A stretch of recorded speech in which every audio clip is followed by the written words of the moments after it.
Assalamualaikum warahmatullahi wabarakatuh. Yang terhormat Bapak Kapolres Bantul, yang saya hormati Bapak Ibu, rekan-rekan media Kabupaten Bantul yang berbahagia. Selamat siang dan salam sejahtera buat kita sekalian. Pertama-tama marilah kita panjatkan puji syukur kehadirat Allah SWT yang mana kesempatan siang hari ini kita masih dikaruniai kesehatan kekuatan sehingga dapat berkumpul di lobi Polres Bantul dalam rangka jumpa pers akhir tahun 2021 Polres Bantul. Mohon izin rekan-rekan, yang pertama kami ucapkan terima kasih dan selamat datang atas kehadirannya, dan mohon maaf jumpa pers untuk siang hari ini agak mundur sedikit karena ada sesuatu, ada tamu yang harus dipenuhi oleh Bapak Kapolres. Sekali lagi mohon maaf apabila pelaksanaan jumpa pers kali ini agak mundur. Sekali lagi terima kasih. Untuk selanjutnya jumpa pers ataupun konferensi pers terkait penyampaian gangguan Kamtibmas tahun 2021 maupun pelanggaran lalu lintas serta lalu lintas akan disampaikan oleh beliau Bapak Kapolres. Untuk itu waktu dan tempat dipersilakan.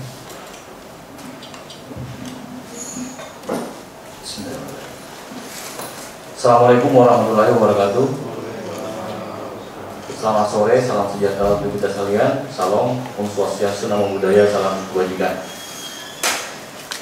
Yang saya hormati rekan-rekan media, sebelumnya saya mohon maaf agak terlambat tapi karena ada kegiatan kunjungan tim supervisi terkait operasi lilin. Baik, dalam kesempatan ini saya Kapolres Bantul akan menyampaikan jumpa pers terkait data gangguan Kamtibmas yang terjadi selama tahun 2021. Tentunya ini sebagai pertanggungjawaban kami kepada masyarakat untuk menyampaikan sejauh mana perkembangan situasi Kamtibmas di wilayah Kabupaten Bantul selama periode tahun 2021. Sebelum saya menyampaikan datanya, tentunya saya mewakili segenap keluarga besar Polres Bantul mengucapkan terima kasih atas segala partisipasi, kemudian kerjasama, sinergitas yang sudah terjalin baik selama ini, sehingga Bantul sampai dengan saat ini sangat-sangat kondusif. Sekali lagi, Bantul sampai dengan saat ini sangat-sangat kondusif. Meskipun terjadi beberapa kasus gangguan Kamtibmas, tetapi tidak mempengaruhi jalannya roda pemerintahan maupun perekonomian di wilayah Kabupaten Bantul. Jadi sekali lagi terima kasih tak terhingga dari kami, dan kami mohon tentunya di tahun 2022 sinergi, kerjasama, dan partisipasi masyarakat tetap dilanjutkan untuk bisa lebih sinergi lagi dalam rangka mewujudkan Bantul yang aman. Kalau aman tentunya harmonisnya bisa terjaga dan endingnya kesejahteraan masyarakat juga bisa meningkat sesuai dengan visi misi pemerintah Kabupaten Bantul, yakni Bantul yang aman, harmonis, sehat, dan sejahtera. Kemudian kami akan menyampaikan terkait data gangguan Kamtibmas selama tahun 2021, di mana kami akan memaparkan terkait data gangguan Kamtibmas. Ada 4 hal yang akan kami sampaikan. Yang pertama terkait data kejahatan, crime total selama tahun 2021.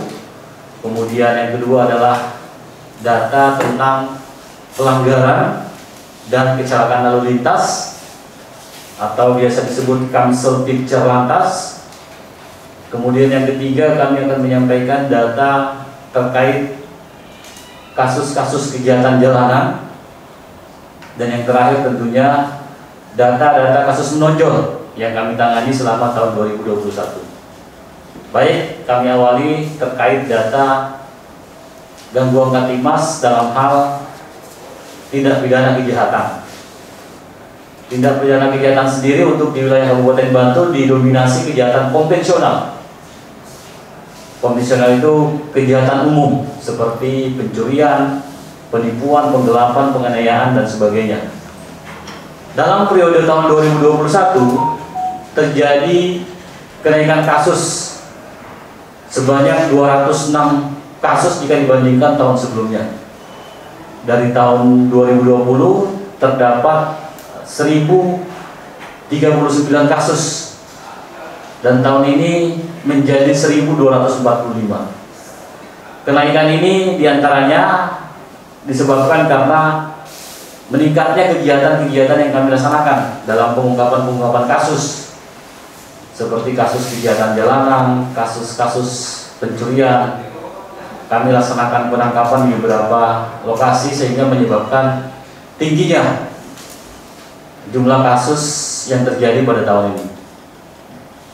Kemudian crime clearance atau penyelesaian, artinya kasus yang terjadi dapat kami selesaikan sampai dengan vonis di pengadilan, terjadi kenaikan sebanyak 6,8% atau sebanyak 57 kasus.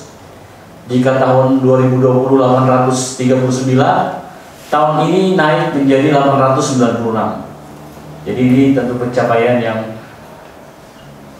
meningkat tentunya. Bagaimana kasus bisa kita ungkap, tadi saya sampaikan di awal, memang tahun ini meningkat jumlah crime total karena kita banyak pengungkapan, sehingga berbanding lurus dengan jumlah crime clearance atau penyelesaian tindak pidana. Kemudian untuk data-data kejadian menonjol atau biasa kami sebut crime index ya, ada beberapa kasus yang memang menjadi kasus yang sering terjadi di wilayah Kabupaten Bantul dan meresahkan masyarakat. Yang pertama, kasus-kasus pencurian.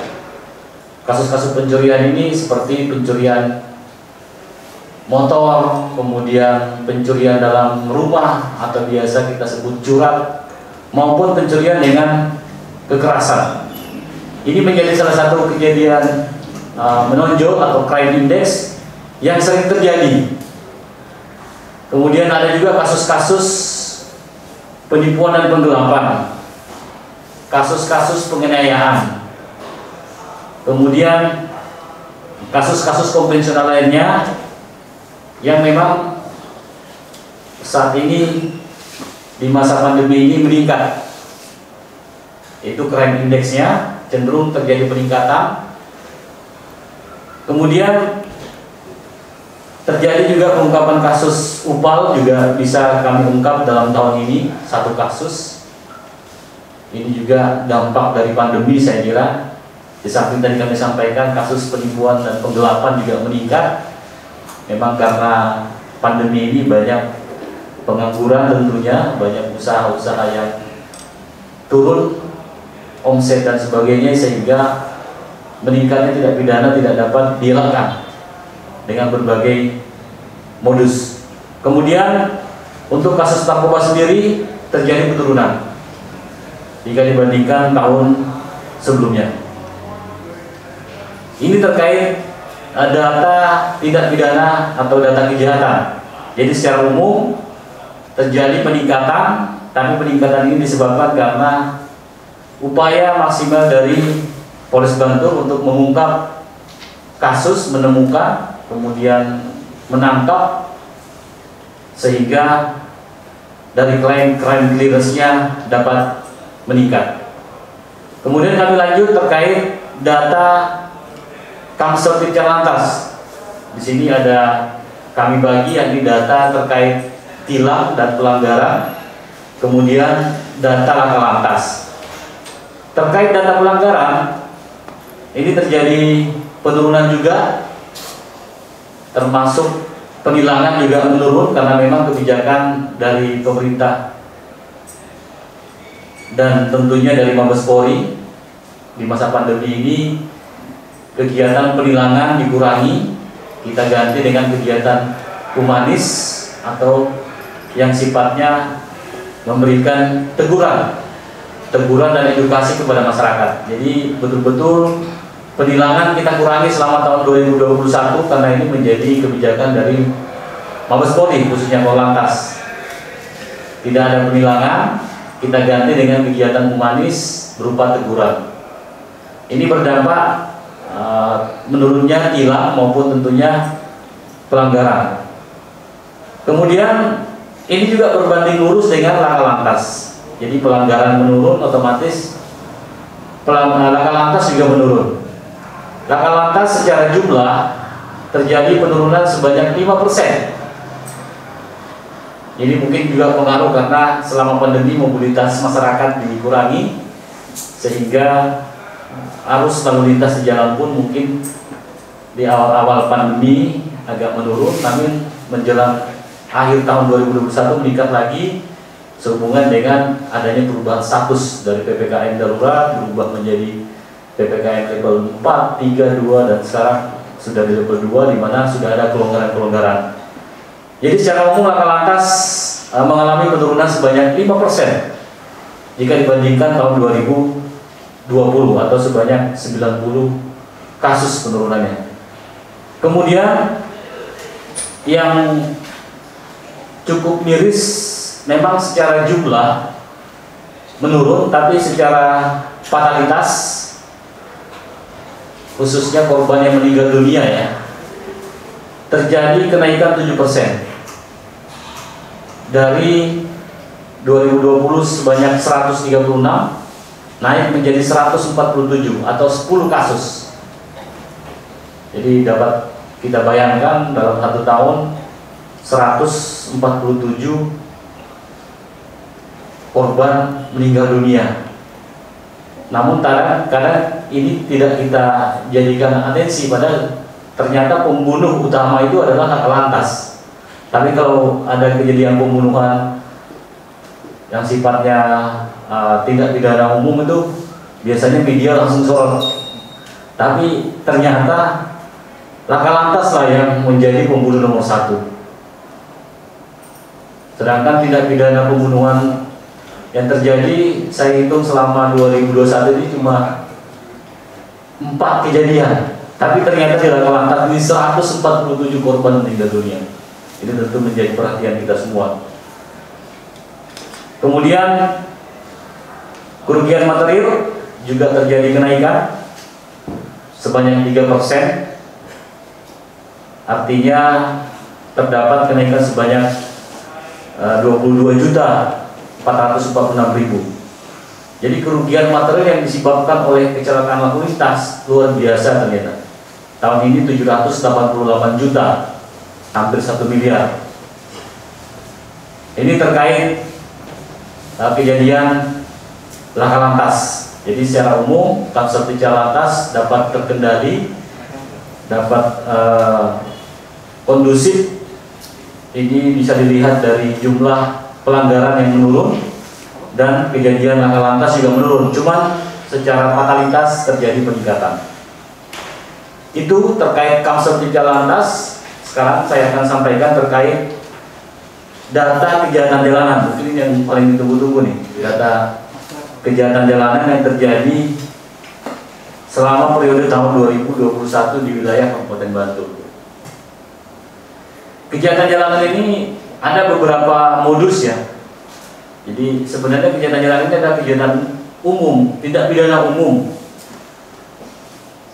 Modusnya bermacam-macam.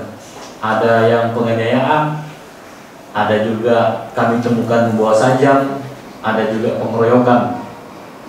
Dari beberapa kasus ini kami datakan selama tahun 2021 terdapat 21 kasus,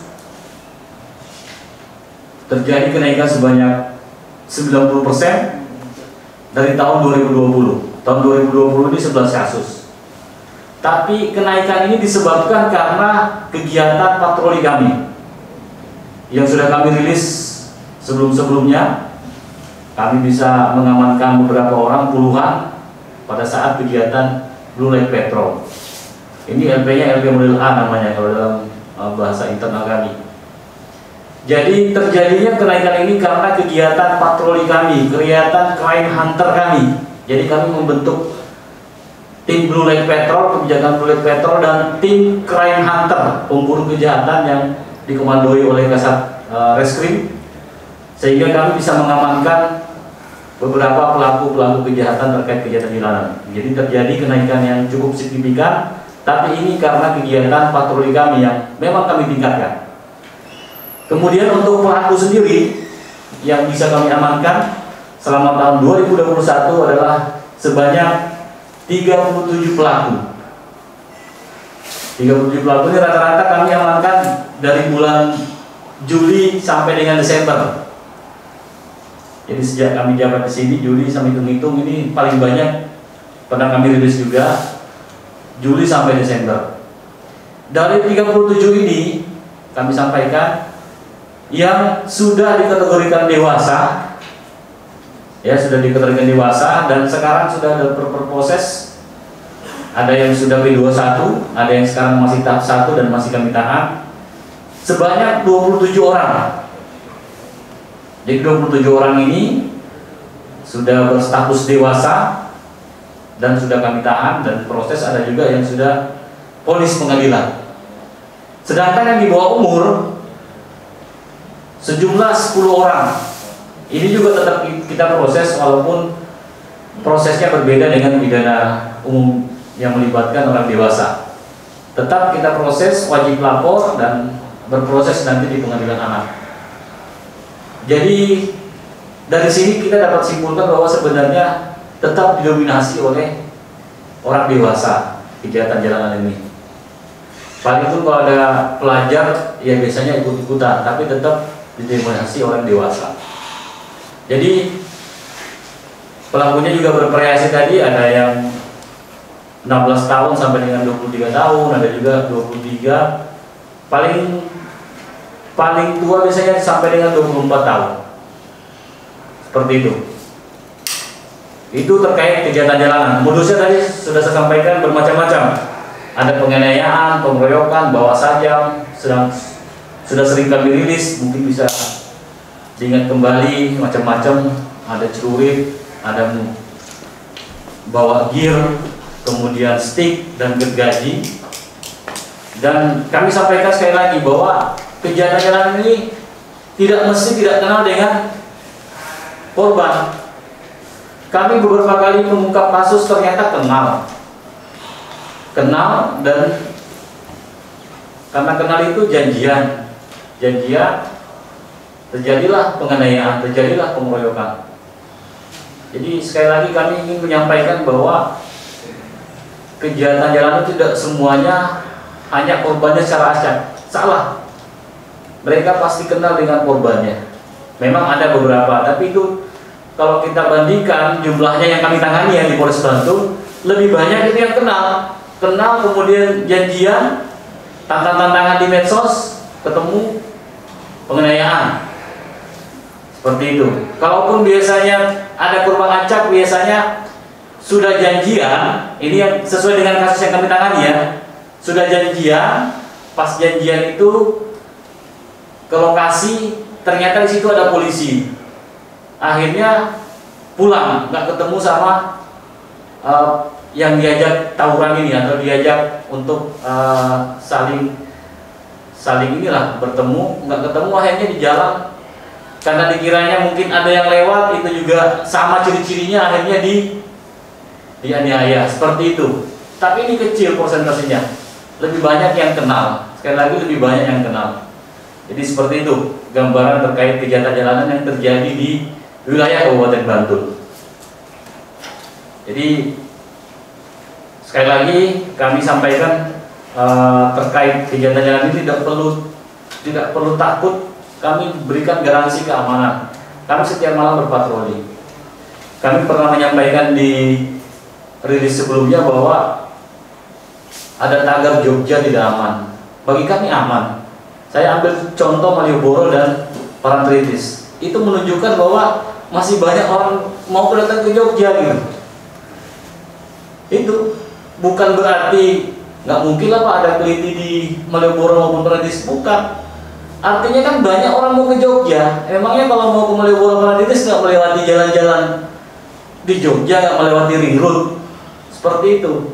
Jadi itu menunjukkan bahwa banyak orang yang ke Jogja. Coba rekan-rekan ke kota macet, itu plat luar semua, itu menunjukkan bahwa Jogja aman.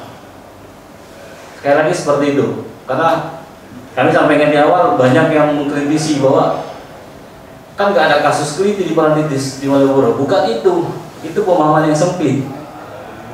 Di situ menunjukkan bahwa Malioboro rame, Parangtritis rame. Berarti banyak orang berkunjung ke Jogja, berarti Jogja itu aman. Karena bagi wisatawan, syarat utama orang berwisata adalah aman nggak di situ. Nah, seperti itu. Ini sekali lagi pemahaman kami luas. Kami cuma ngambil contoh, tapi seperti itu. Bisa mungkin ini kami soalnya ada dikritisi itu Di Twitter ya. Tapi sangat sempit pandangannya. Saya ngambil contoh itu seperti itu. Kalau Jogja tidak aman itu tidak ada orang yang datang ke Jogja, alias Malioboro sepi, Parangtritis sepi. Ini kan Jogja rame. Beberapa hari ini sangat rame, bisa dicek seperti itu. Jadi sekali lagi Jogja tetap aman, Jogja tetap berhati nyaman. Kemudian selanjutnya beberapa kasus yang bisa kami ungkap dalam 2021 ini yang menjadi perhatian masyarakat termasuk media mungkin. Yang paling utama adalah kasus sate sianida ya. Kebetulan dia diungkap oleh Kapolres sebelum saya, Wahyu. Ini menjadi trending topik setiap harinya. Saya juga mengamati waktu itu, dan kasusnya saat ini sudah P21 dan sudah menjalani, sudah vonis. Mungkin rekan-rekan media juga sudah mengikuti, sudah menjalani hukuman, kalau tidak salah di lapas Gunung Kidul ya. Kemudian kasus pembunuhan yang terjadi di Sedayu, Selokan Argodadi, ini juga kasusnya juga sudah vonis dan sudah menjalani hukuman. Kemudian kasus pembunuhan yang diawali dengan pencurian dengan kekerasan di Kretek, ini juga masih berproses kasusnya dan sudah tahap 1 memasuki tahap 2, termasuk kasus di Sewon. Kasus di Sewon juga ini sudah berproses juga.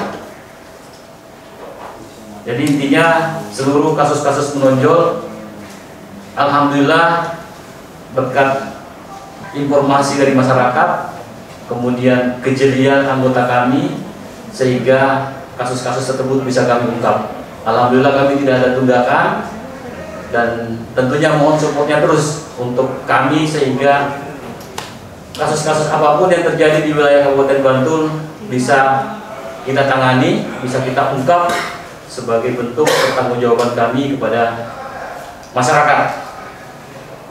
Jadi itu data gangguan Kamtibmas yang terjadi selama tahun 2021 sebagai catatan ataupun rapor kami yang kami sampaikan kepada masyarakat. Tentunya kami tidak bisa berbuat, tidak bisa bekerja secara maksimal tanpa dukungan dari masyarakat. Oleh karena itu, dalam kesempatan ini saya kembali mengulang, tolong tetap bantu kami, kritik kami, kemudian bersinergi dengan kami untuk menjaga situasi Kamtibmas di wilayah Kabupaten Bantul agar tetap kondusif. Dan dalam kesempatan ini saya juga mengucapkan selamat tahun baru tahun 2022. Semoga di tahun 2022 Bantul akan semakin aman, kondusif, dan tetap sehat tentunya, sehingga pembangunan dapat berjalan dengan lancar, otomatis perekonomian akan meningkat dan masyarakat akan semakin sejahtera. Kalau masyarakat sejahtera, saya kira gangguan kriminal juga akan menurun. Saya kira ini mungkin ada pertanyaan ataupun hal-hal yang disampaikan, kami persilakan. Ya, silakan. Ujang dari Harian Jogja, dan ini untuk yang kejahatan jalanan perbandingannya dengan tahun 2020 tidak ada yang pertama itu, yang kedua upaya yang akan dilakukan pada saat malam tahun baru untuk mengantisipasi kejahatan jalanan yang terjadi. Mungkin upaya apa yang akan dilakukan, mengingat ini masih hangat-hangatnya juga kejahatan jalanan ini sampai sekarang. Terima kasih. Baik, ada selainnya kok terkait kejahatan jalanan. Perbandingannya tadi kami sampaikan bahwa terjadi kenaikan sebanyak 90%. Tahun 2020 itu ada 11 kasus. Kemudian tahun 2021 sebanyak 21 kasus.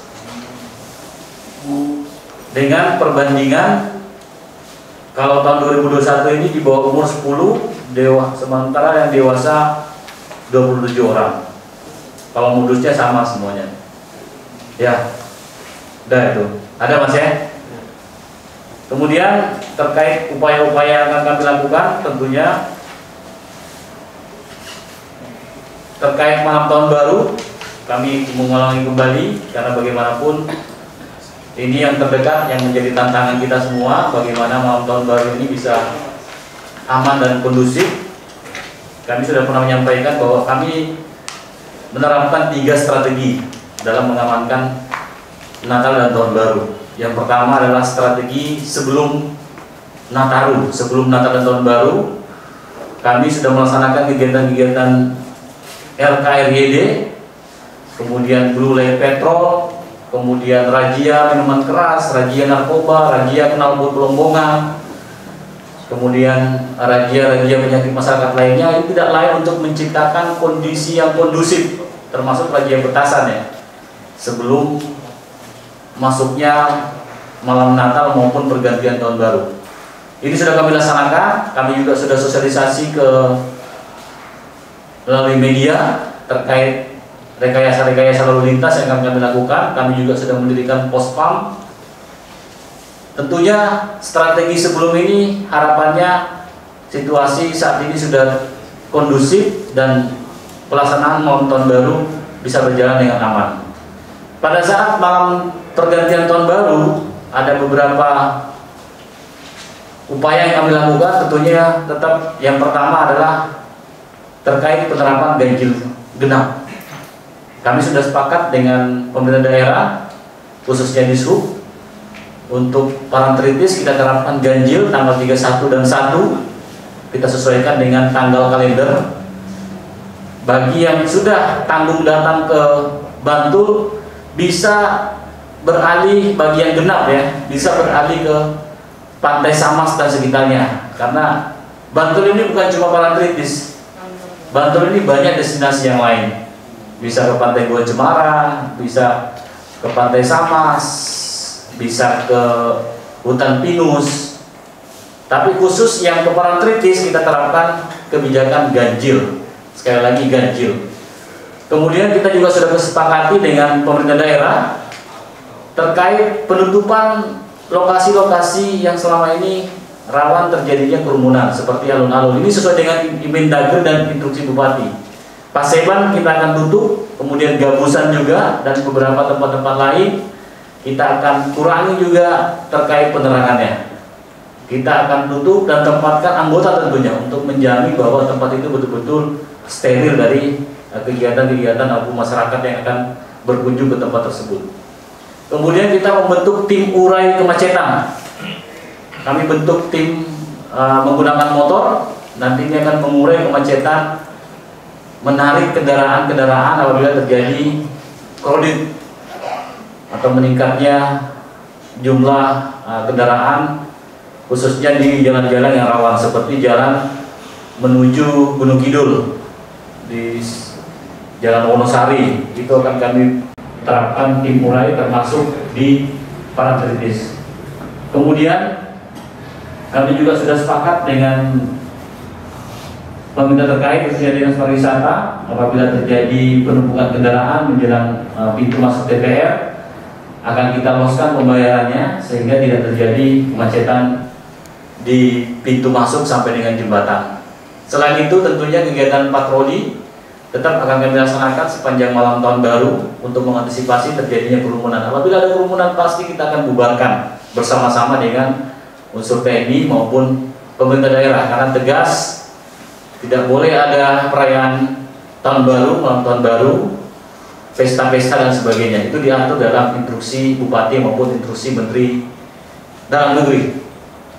Jadi itu strategi-strategi yang kami akan terapkan. Intinya kami akan menghadirkan anggota sebanyak mungkin di lapangan. Kami akan kerahkan anggota kami, kurang lebih 1.000 personil, akan kami sebar di seluruh pelosok wilayah Kabupaten Bantul untuk memberikan jaminan rasa aman kepada masyarakat, termasuk tadi terkait kegiatan jalanan. Itu semua akan kita antisipasi. Kita akan kerahkan anggota sebanyak-banyaknya untuk hadir dan memberikan rasa aman bagi masyarakat. Itu terkait malam tahun baru. Terkait strategi di tahun 2022, tentunya khususnya kegiatan jalanan ya. Kegiatan jalanan sebelumnya kami sudah melaksanakan, karena memang itu menjadi salah satu target kami sejak menjabat sebagai Kapolres Bantul. Berbicara kegiatan jalanan tentunya tidak hanya berbicara tentang polisi saja, karena kami ini cuma hilirnya saja, hilir ya. Namun hulunya yang perlu kita perbaiki juga.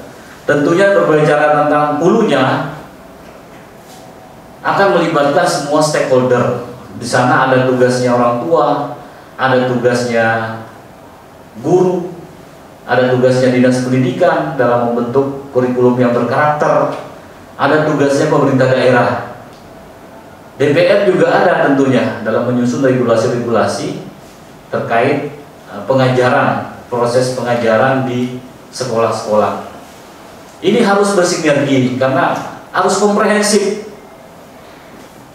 Jadi jangan dikit-dikit teliti pasti ke polisi, padahal kan sebenarnya itu cuman imbas dari yang tadi itu, kita dapat di ujungnya saja. Oleh karena itu tetap upaya kami ada namanya kegiatan preventif dan represif. Preventif itu penangkalan, kita menangkal. Kita akan libatkan personil-personil dari Babin Kamtimas, kemudian dari intelijen, kegiatannya untuk melakukan upaya-upaya pembinaan dan penyuluhan di sekolah-sekolah. Babin Kamtimas akan kami terjunkan ke sekolah-sekolah. Ada program Babin Kamtimas wajib melakukan kegiatan sambang di sekolah, termasuk Intel akan melakukan pendataan tentunya tempat-tempat rawan berkumpulnya adik-adik kita atau geng-geng remaja yang selama ini memang tujuannya atau arahnya lebih ke hal-hal yang tidak positif. Kemudian pencegahannya tadi ada blue light factor, karena ini sangat efektif. Blue light factor ini sangat efektif, sehingga ini akan kami teruskan untuk menangkal terjadinya kegiatan jalanan. Kemudian kami juga sudah melakukan kegiatan razia di sekolah. Ini juga akan kami teruskan. Razia dipimpin Kasatlantas akan merazia kendaraan-kendaraan dari para pelajar yang memang belum layak untuk membawa motor, tidak punya SIM, akan kita razia, kita tilang. Kemudian Kasatpimas akan melakukan razia barang bawaan atau tas yang dibawa oleh para pelajar, tentunya bersama-sama dengan pihak sekolah. Nanti pihak sekolahnya yang akan memeriksa, polisi akan mendampingi. Ini upaya-upaya pencegahan tentunya, selain kegiatan rutin yang lainnya. Yang terakhir adalah kegiatan represif. Tadi ada kami sebutkan crime hunter.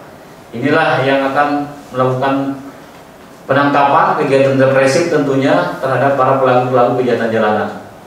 Dan tentunya tetap kegiatan kerjasama yang paling terakhir, kita akan melibatkan seluruh stakeholder untuk bersama-sama bagaimana menangani kegiatan jalanan ini sehingga tidak semakin berkembang.